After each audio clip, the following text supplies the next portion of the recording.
Актуелната состојба во Македонија и предизвиците со кои се соочува државата поради политичката криза биле главна тема на средбата на председателот Ѓорги Иванов со генералниот секретар на ОПСЕ Ламберто Заниер. Како што соопшти од кабинетот на Иванов, шефот на државата ги повторил ставовите дека проблем и предуслов за надминување на кризата се правен и политички аспект.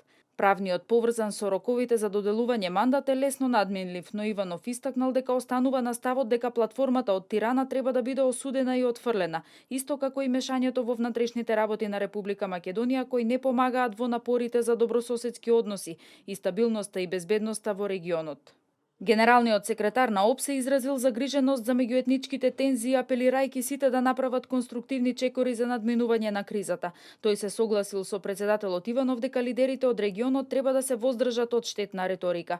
Високиот представник на ОПСЕ своите пораки ги испрати преку неговата колумна објавена во утрински весник и Коха. Тој предупредува дека ова е време кога политичките лидери треба да преземат одговорност и да покажат дека постапуваат согласно долгорочниот интерес на земјата, а не само во интерес на нивната партија.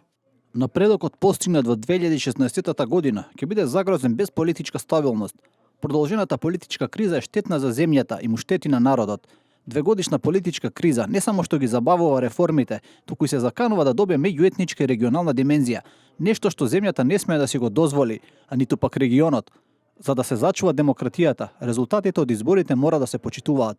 Предвремените избори во декември 2016 година генерално се сметаа како можност да се сврти страницата и да се продолжи понатаму. Тоа се уште не се случило.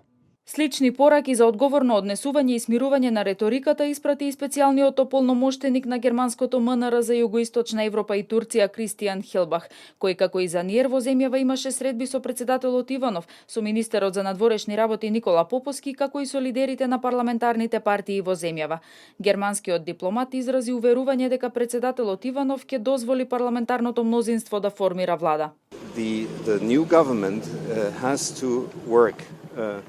has to start its work in order to do what people are waiting for, and that is create conditions for jobs, for social security, and for justice for the people.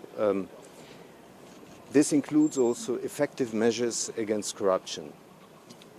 We call on all parties and on all party leaders, on all politicians, to refrain from rising divisive ethnic issues which stand in the way of the reform priorities this country needs and is waiting for.